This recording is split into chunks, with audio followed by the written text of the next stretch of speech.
Please do like and subscribe. Why are you laughing? I do think somebody says it on videos. Please like and subscribe. Okay, fine. Let's just cut it there. Yeah, cut it there. So I'm here today again with photographer Niall McDiarmid, who I would now say is a friend of Framelines. Yeah, today I am a friend. Today? Yeah, only today. No, I love Framelines. It's, I think it's a very positive move in photography. Your check will polish away. My check will bounce tomorrow. Huge thank you for, coming to my house to sit down and have a chat with me about your favourite photo books.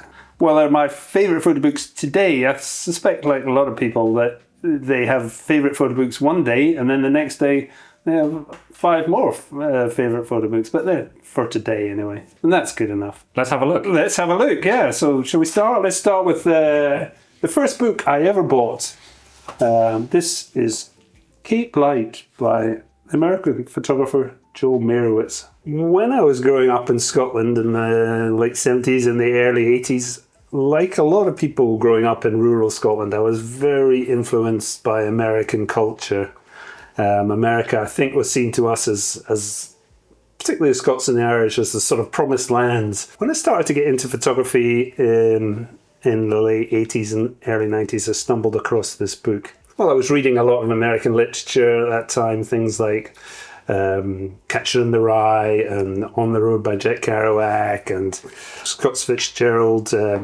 What's his book about? Great Gatsby, which was set on the East Coast of America. I was listening to a huge amount of American music like Joni Mitchell and Curtis Mayfield. And I think in my head, I thought I was living in an American East Coast beach resort, probably Asbury Park, New Jersey. I was listening to Bruce Springsteen records, early records a lot. Okay. That was in my head, but really I was a pretty anxious and rather shy teenager. So as I started to get into photography in the early 1990s, when I was in my early 20s, I came across this book in a high street bookshop. I guess it's probably a Waterston's type shop, I can't remember.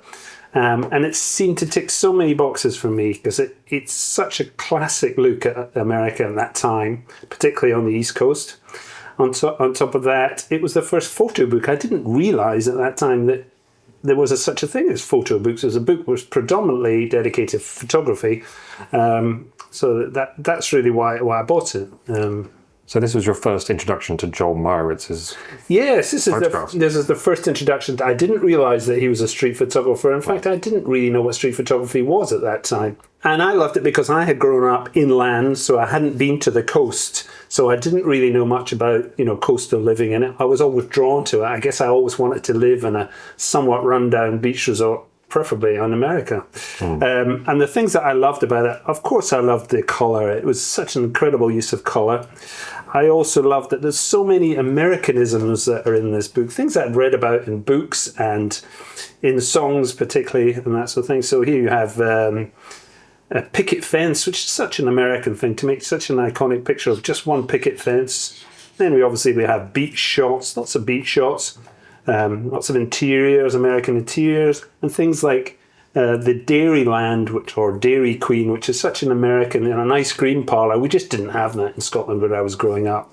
Now, I'd never heard of Cape Cod. I didn't know where it was. It sounded so glamorous and so interesting that I remember, you've got to remember this is before the internet, or before you could look at a map online. I remember looking at a map, looking at all these places that I mentioned, and some of them have very English names like Truro, and then you have Provincetown, which is the main town on Cape Cod. And I remember looking at the map, just looking at all the little different towns that were along it.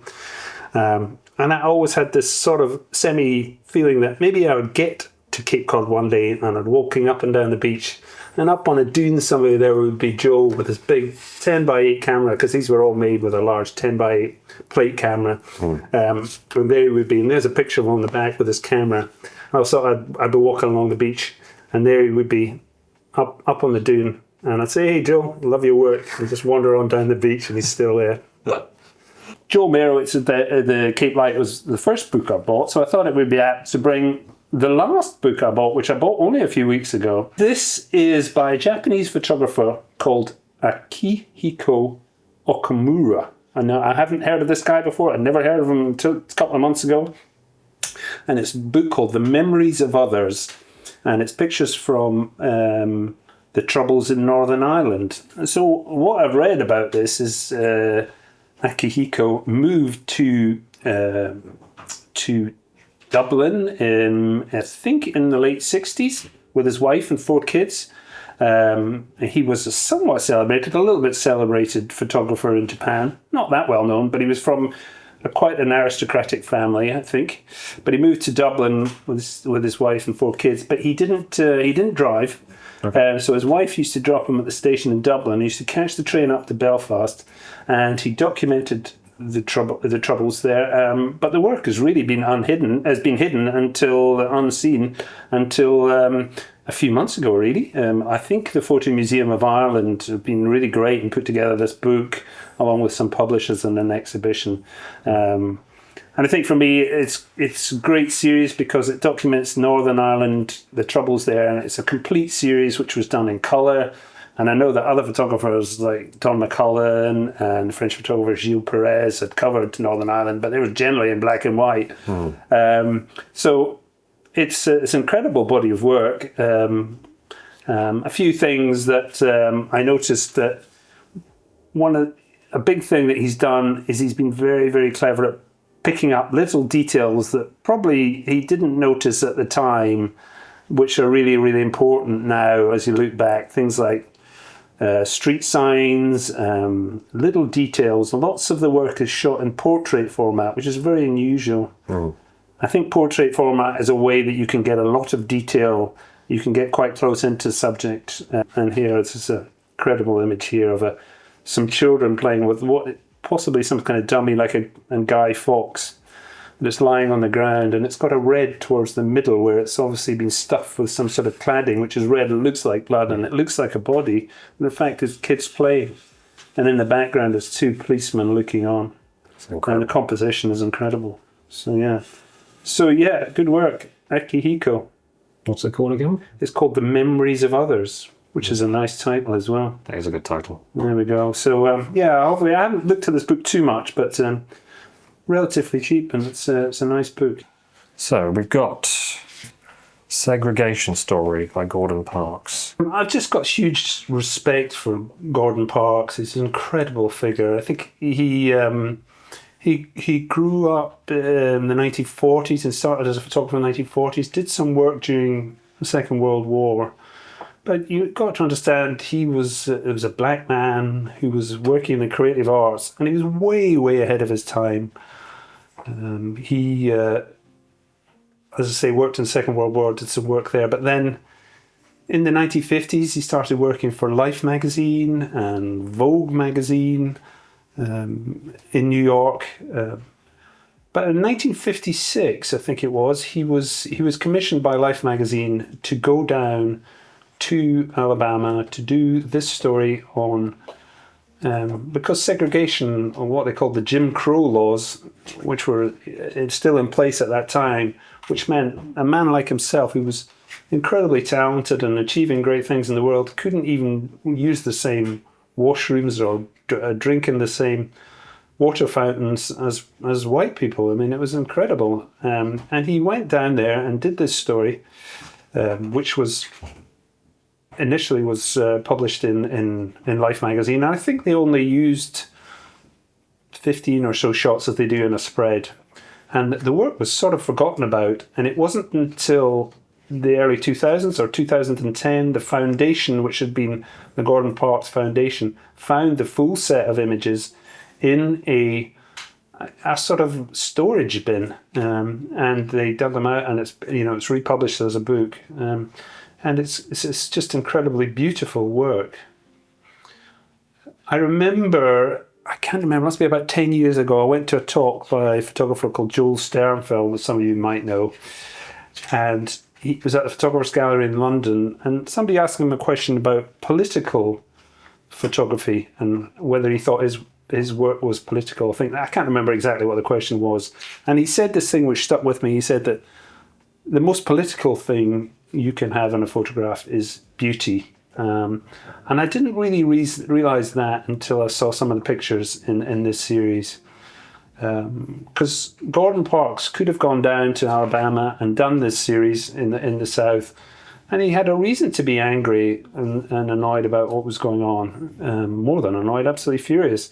But he came back with an incredible series of beautiful pictures, which, when you look at them, are so political and make such a point that it's quite overwhelming for me at times to look at some of these pictures that just have so much beauty through such hard times.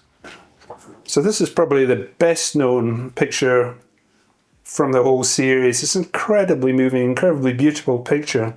And if you took it up so you couldn't see the signage above, it would just look like a beautiful picture of a mother and daughter out maybe going to the theatre or to the cinema. But then you could even have it like this, which just says entrance, but then it has coloured entrance. And this is, it's just so moving that he could go down there and produce this beautiful picture, which really summed up the situation, that this beautiful mother and daughter couldn't use the same entrance as other people, as white people anyway. Incredible work.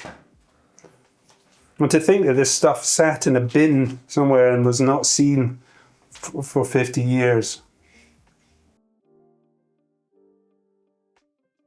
Yeah, this one here, Sergio Lorraine.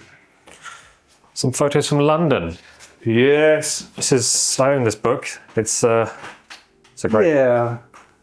The reason I love this book, and I actually keep it quite close to my bed. I have books, novels I read and all that sort of thing close to my bed. And I like to pick this one up sometimes early in the morning before I get up, sometimes late in the evening just to flick through it.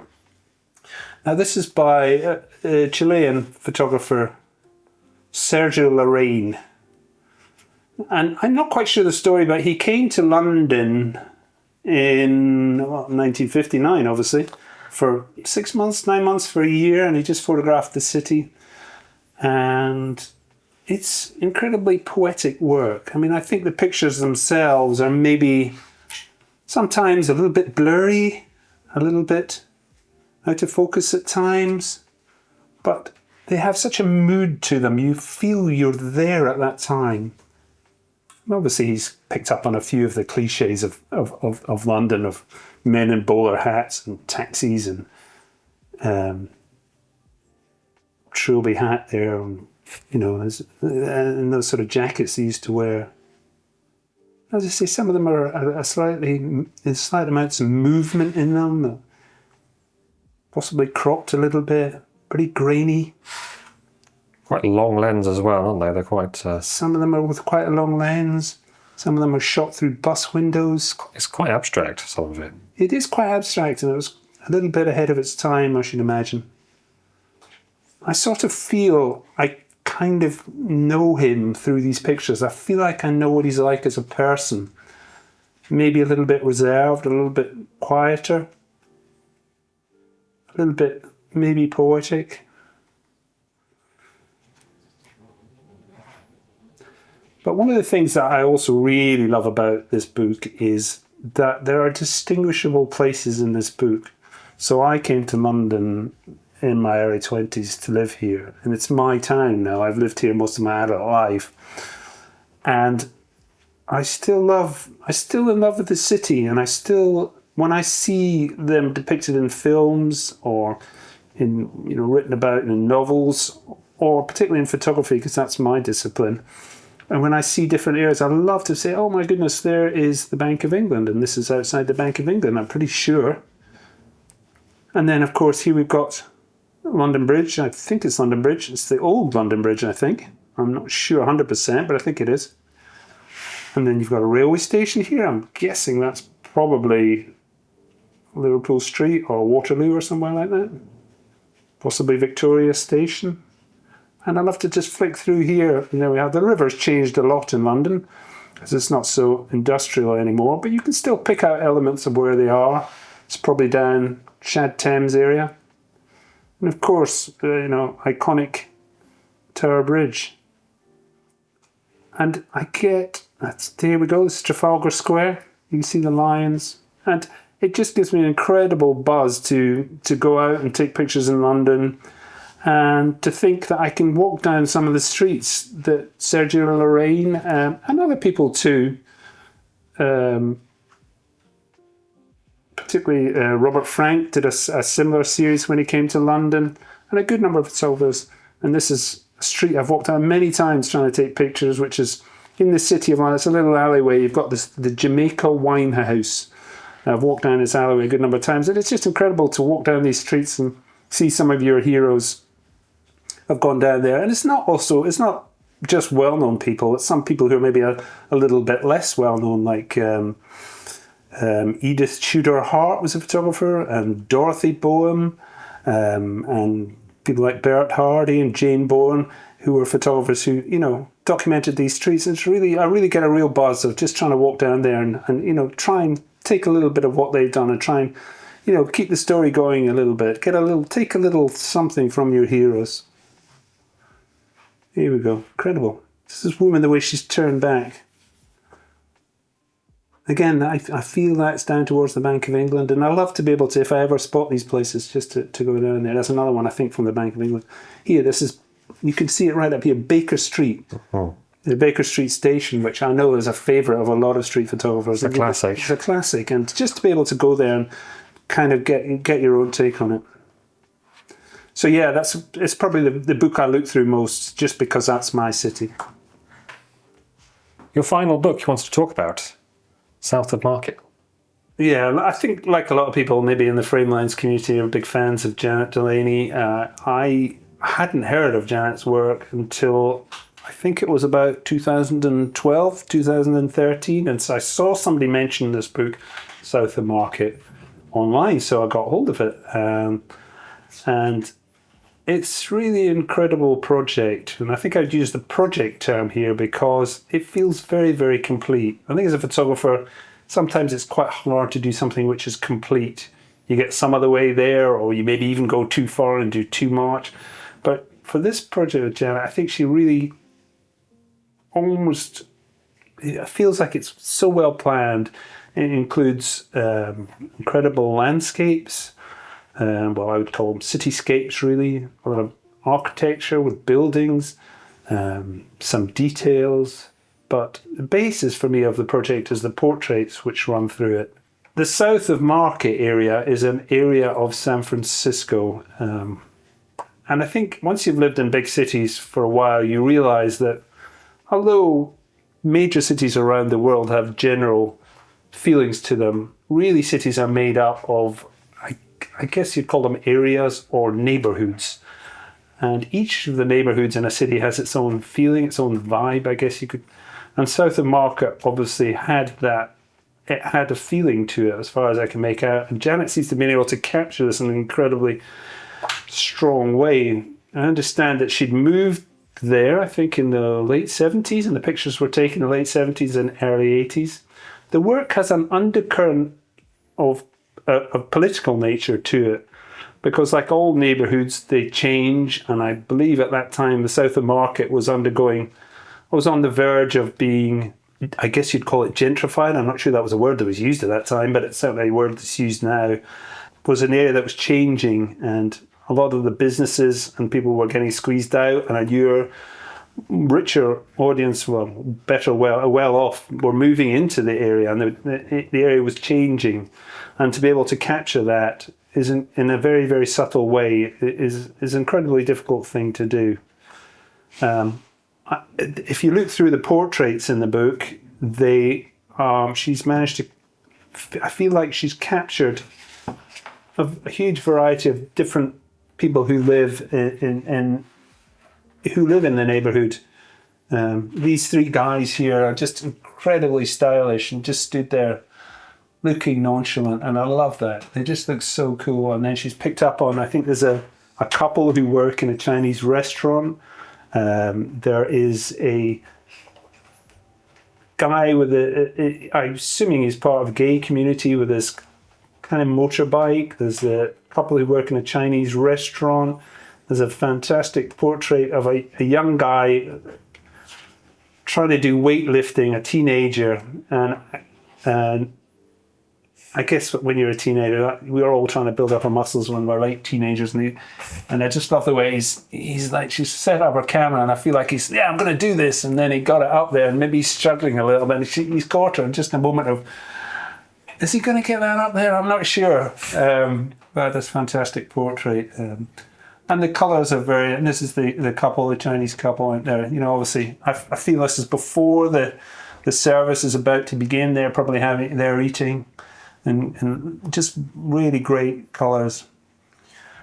And I think one of the things I really liked about Janet's work is that she was sort of undiscovered as far as I can make out until the 2000s, and she continued to make work and continued to get her work out there. And I think it's a lesson for maybe for myself and other photographers that, you know, if you keep going and keep making good work like Janet's done here, that in time, if you keep pushing, you know, you can pick up success later in your career.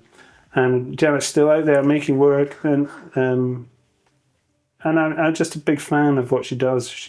It's very symptomatic of the time, and being able to catch that feeling of that city, that area at that time. And one of the things Janet, it's very rarely happens. She's included a portrait of herself in the book, which I think is a real. To show that she is part of the story. She was living there, and I think there's a picture of her in a darkroom somewhere. Yeah, I just had that open. Yeah, come on. All right, move on, hurry up. Crikey. I've lost it. I think it's in the middle of somewhere there. There we go. There we go. 1 page back. Yeah, it's fantastic to see that, to feel that you include a picture of yourself in with that colour darkroom as well. It feels like strangely just natural to do that, but not many people do it. I don't think it's never really crossed my mind to do that, but it does feel natural, and and also to put it in the middle of the book as well. Yeah. So it's a great book, and I'm really glad to see that it wasn't just one book. She's gone on to do a number of other projects and books since this one was published. So obviously some of the work is reproduced from earlier times, but as far as I'm aware, she's still out there making work. So.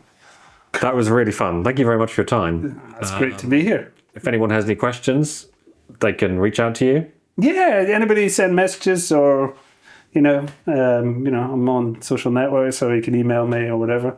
Amazing. Yeah, that was cool. Good coffee. Thank you for watching. There we go. Yeah, they're the worst bits, aren't they? Doing all this stuff. Please do like and subscribe. Light a candle. Why are you laughing? I do think everybody says it on videos. Please like and subscribe. Okay, fine. Let's just cut it there. Yeah, cut it there.